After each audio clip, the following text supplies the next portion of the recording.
आज आपण ब्रेडपासून नाश्ता करणार आहोत. उल्काच किचनमधून मी बोलत आहे. आपण आज ब्रेडपासून नाश्ता करणार आहोत. त्याच्यासाठी हा मी ब्रेड असा सगळा कुस्करून घेणार आहे. ब्रेडची भाजी करणार आहे. हा ब्रेड आता कुस्करून घेते असा तुकडे करून. ब्रेडचे आपल्याला विविध प्रकार करता येतात. मी तुम्हाला काहीच प्रकार दाखवलेले नाही आहेत. आज आता मी ब्रेडचा तुम्हाला भाजी करून दाखवते.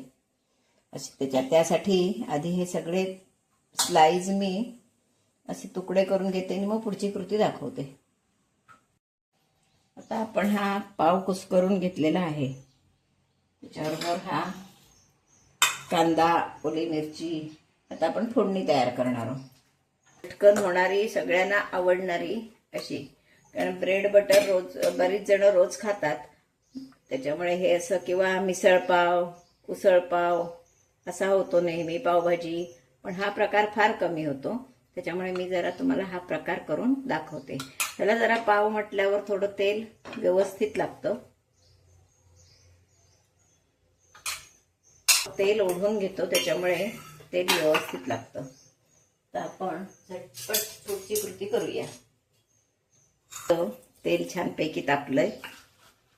त्यावर आपण मोहरी टाकली, थोडंसं जिरं टाकलंय,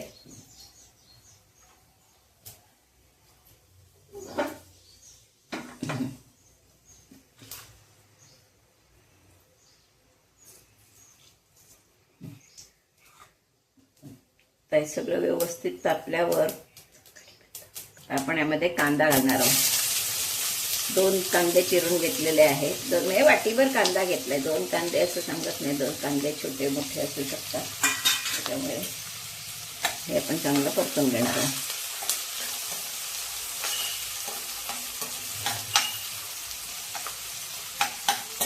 आता हा कांदा परतल्यावर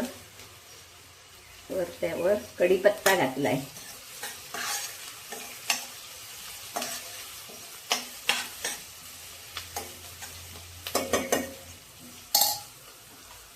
आपण हळद घालणार आहोत.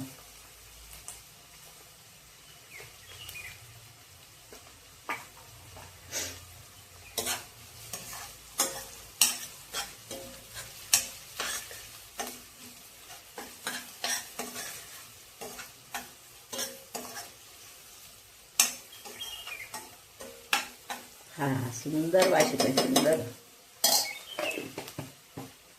कांदा परतून झालाय. पण त्यावरच मसाले घालणार. मसाले म्हणजे लाल तिखट. हे या भाजीला आवश्यक तेवढं आपण लाल तिखट घालणार. ओली मिरची थोडी घातलेली आहे, त्याच्यामुळे लाल तिखट पुरेसं घातलेलं आहे. त्यानंतर मीठ,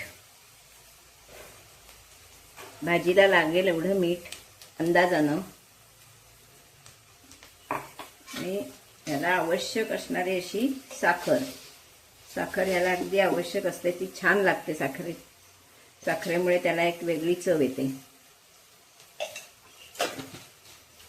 तर हा मसाला फोडणीत मी का टाकला तर त्याचं कारण सांगते. आता हे आपण ढवळून घेणार आहोत सगळं व्यवस्थित.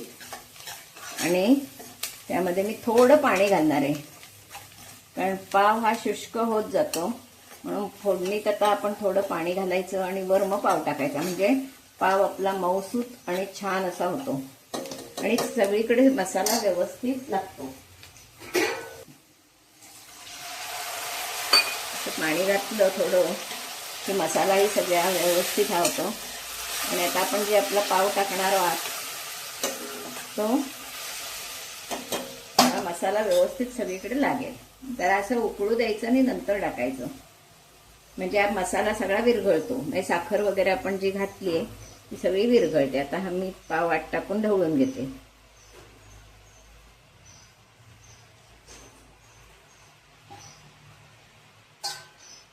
हा मी आता व्यवस्थित ढवळून घेते. ते मोठे मोठे तुकडे तुम्हाला वाटले तरी थोड्या वेळानं बघा ते कमी होत.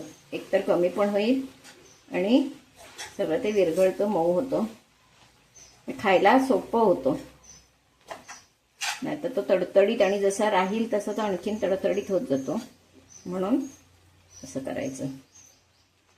हे बघा, आता आपली अशी ही पावाची भाजी तयार आहे. एक वाफ काढूया, भाजी आपली तयार.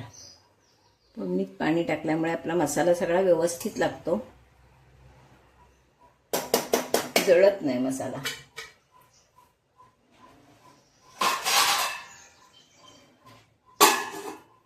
अशी आपली ही पावाची भाजी खाण्यासाठी तयार आहे. आता आपण ती सर्व करूया. अशी ही आपली पावाची भाजी खाण्यासाठी तयार आहे. तर हा मी व्हिडिओ कसा केला पहिल्यापासून शेवटपर्यंत बघा, कारण पावाची भाजी बऱ्याच जणांना